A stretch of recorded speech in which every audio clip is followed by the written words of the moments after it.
سلام بچه ها، مستر ایکس هستم. خیلی خیلی خوش اومدید به یک ویدیو جدید دیگه. بچه ها اول از این بگم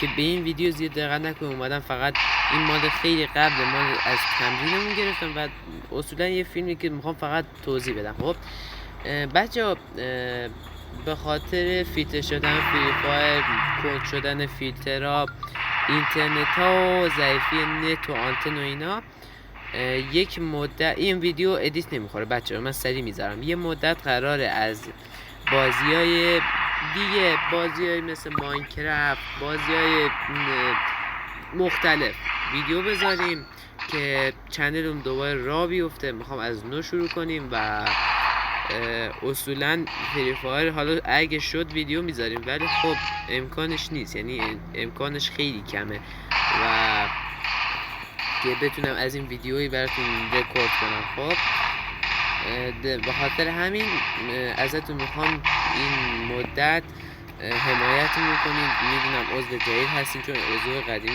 عضوی نداشتیم، تازه شروع کردیم و خلاصه بخوام اینو کمتر کنم، بخوام بهتون بگم بچه ها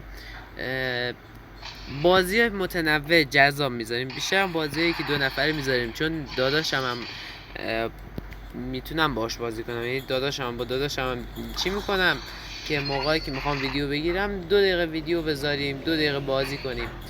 و بچه این ویدیو رو نمیخوام ادیت بزنم، همینجوری صاف و ساده براتون میذارم و خیلی ببخشید دیگه اگه توی این مدت در مورد فری فایر یا چیز دیگه نذاشتیم. در اصل این چنل برای فری فایر خب و هیچ فعالیت دیگه نمیخواستیم کنیم و توی این مدت هم مجبوریم چون اندام میخوام چنل رو شروع کنم و از یه جای باید بالاخره شروع کنیم، چون چیزی که یکی از یوتیوبرهای معروفم که یعنی خیلی دوستش داشتم و طرفدارشون هم هستم بهم گفتن، داخل یکی از ویدیوهاشون داشتم میگفتن که هیچ وقت امیدتون از دست ندین، یه جای شروع کنید.